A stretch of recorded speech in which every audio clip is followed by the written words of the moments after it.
दोस्तों नमस्कार। जब भी किसी चीज की अति हो जाती है तो उसे रोकना बेहद जरूरी हो जाता है। अगर समय रहते इन चीजों को ना रोका गया तो ये चीजें आने वाले समय में विनाश का कारण बन जाती हैं। बॉलीवुड की फिल्मों से तो लोग परेशान ही थे कि किस तरह से बॉलीवुड की फिल्मों में हिंसात्मक चीजें दिखाई जाती थी, न्यूडिटी और सेक्स को प्रमोट किया जाता था, हिंदू धर्म को बार बार टारगेट किया जाता है। जिस तरह से हमारी ऐतिहासिक चीजों को तोड़ मरोड़ कर दिखाया जाता रहा है, इन सभी चीजों से लोग हमेशा परेशान ही रहे हैं। लेकिन जब भी इस तरह की फिल्मों पर और उस फिल्म के पर्टिकुलर सीन पर कोई बवाल उठता है, तब ये फिल्मकार उस सीन को कट करके निकाल देते हैं। लेकिन इन चीजों का इस्तेमाल ज्यादातर जो हिंदुइज्म से रिलेटेड चीजें होती हैं, इन चीजों का इस्तेमाल बॉलीवुड की फिल्मों को प्रमोट करने के लिए किया जाता है। और जब ये चीजें प्रमोट हो जाती हैं, तब उस फिल्म के पर्टिकुलर सीन को काटकर निकाल दिया जाता है। जिस तरह से बॉलीवुड की फिल्मों के लिए सेंसर बोर्ड है, प्रिंट न्यूज के लिए प्रेस काउंसिल है, न्यूज चैनलों के लिए न्यूज ब्रॉडकास्टर्स एसोसिएशन है, विज्ञापन के लिए advertising standard council of India है। लेकिन डिजिटल माध्यम के लिए अब तक किसी भी तरह की कोई जो निजी एजेंसी थी वो नहीं थी, ना निजी ना ही सरकारी एजेंसी थी जो इस तरह की चीजों पर लगाम लगा सके कि डिजिटल में क्या दिखाना है और क्या नहीं दिखाना है। यानी कि मैं बात कर रहा हूं ओटीटी प्लेटफॉर्म्स की, जिसने आज के समय में अपनी सारी लिमिट क्रॉस कर दी है। इन ओटीटी प्लेटफॉर्म्स ने अगर सबसे ज्यादा किसी का नुकसान किया है तो वो है हिंदू धर्म और हमारी भारतीय सभ्यता और संस्कृति को। चलिए मान लेते कि आज के डिजिटल युग के 2020 में आप अपनी लाइफ को एंजॉय कर रहे हैं। लेकिन लाइफ एंजॉय करने का मतलब, आजादी का मतलब ये नहीं होता कि आप अपनी आजादी का दुरुपयोग करो। आप बार बार किसी एक ही धर्म को टारगेट करते रहो, उसके बारे में अनाप शनाप दिखाते रहो, तरह तरह की बातें करते रहो। वैसे भी हिंदू धर्म आज के समय में बहुत ही ज्यादा सॉफ्ट टारगेट बन चुका है कि जिसके मन में जब आता है वो बोल देता है, दिखा देता है, कर देता है, और बाद में जब मामला बढ़ता है तो माफी मांग लेता है और मामला वहीं का वहीं रफा दफा हो जाता है। उसके ऊपर कोई भी किसी भी तरह की कार्रवाई नहीं की जाती है। आज लगभग हर घरों में यही स्थिति है कि बच्चा 1.5 से 2 साल का हुआ नहीं कि उसके हाथ में मोबाइल आ जाता है, वो अपने मोबाइल पर कार्टून्स देखता है, अपने किड्स कंटेंट को देखता है। तो पेरेंट्स की निगरानी में देखता है, पेरेंट्स देख रहे हैं कि वो क्या देख रहा है, पेरेंट्स ने जो लगाकर दे दिया उसे वही देखना है।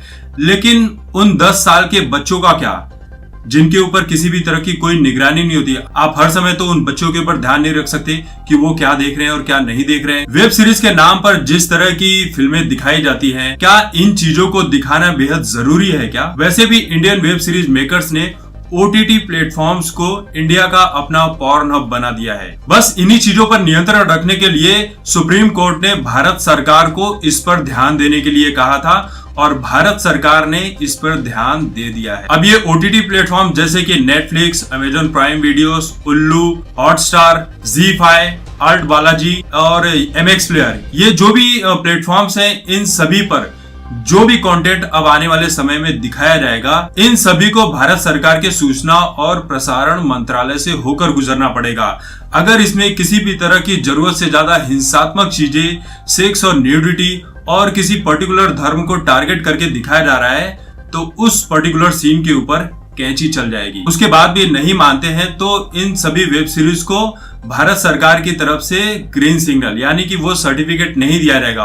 और जब तक सर्टिफिकेट नहीं मिलेगा तब तक ये ओटीटी प्लेटफॉर्म्स पर अपने वेब सीरीज को नहीं दिखा पाएंगे। जैसे ये न्यूज आई, इस न्यूज के बाद बहुत सारे लोगों की ये दलील है कि क्या भारत सरकार मीडिया के बाद अब सीधे डिजिटल मीडिया पर आक्रमण करना चाहती है क्या इस पर बंदिश लगाकर हमारी आजादी को खत्म करने की पूरी तैयारी कर चुकी है? तो सबसे पहली बात तो यह है कि आज की बहुत सी ऐसी जनरेशन है जो इन लोगों को पता ही नहीं है कि आजादी का असली मतलब क्या होता है। आजादी का मतलब ये नहीं होता है कि आप उसका सत्यानाश कर दो, अपनी जो सांस्कृतिक धरोहर है, इंडियन कल्चर है, उसको तबाह करके, बर्बाद करके उसको पूरी तरह से समाप्त कर दो। आज आप यंग हो, आपके बच्चे नहीं है, आपकी शादी नहीं हुई है, कल को जब आप लोगों की शादी होगी तब आपके बच्चे होंगे, तो क्या आने वाले समय में आप अपने बच्चों को इस तरह की चीजें देखने के लिए प्रेरित करोगे क्या?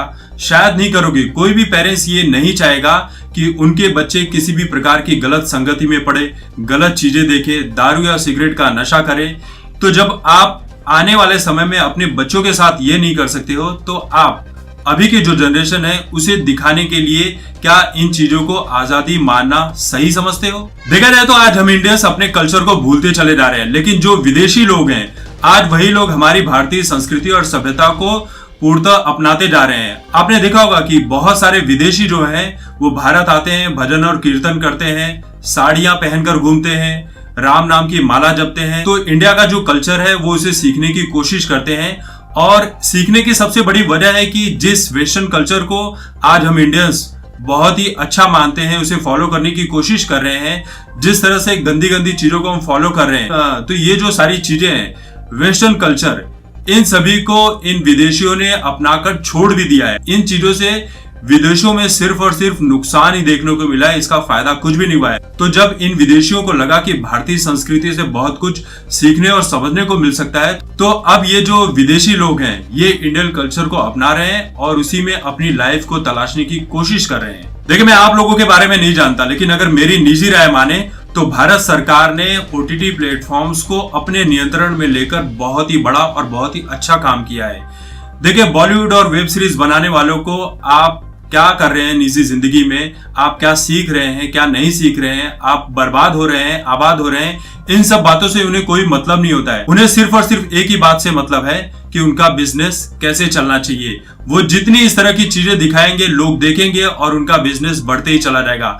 अगर इनडायरेक्टली तौर पर हम कहें तो हम इन बॉलीवुड वालों को, इन वेब सीरीज मेकर्स को प्रेरित कर रहे हैं कि आप इस तरह की चीजें दिखाओ, हम इसमें बहुत ही ज्यादा इंटरेस्टेड हैं। आज ये चीजें देखने को बहुत ही अच्छी लग रही है, लेकिन आने वाले समय में आप इन्हीं चीजों को कोसने वाले हो कि हमने देखते ही देखते अपनी सभ्यता और संस्कृति को कितना नष्ट कर दिया है। एक तरफ बॉलीवुड है जो सेक्स और नग्नता को बढ़ावा देता है, हिंसात्मक चीजों को बढ़ावा देता है, दूसरी तरफ साउथ की फिल्में हैं जो इंडियन कल्चर को बढ़ावा देती हैं।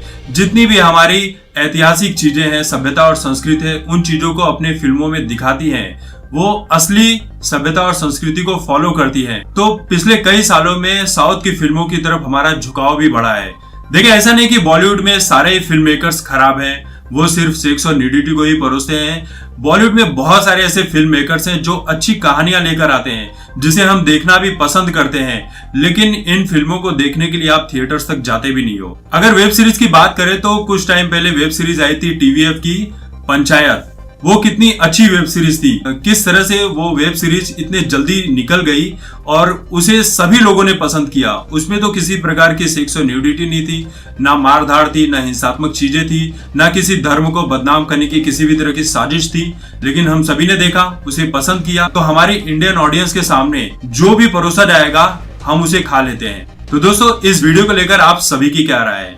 आपको क्या लगता है कि भारत सरकार ने OTT प्लेटफॉर्म्स को अपने नियंत्रण में लेकर अच्छा काम किया है या बुरा काम किया है? अपनी राय कमेंट करके जरूर देखिए। तब तक देखते रहिए आपकी बात मुकेश के साथ। धन्यवाद।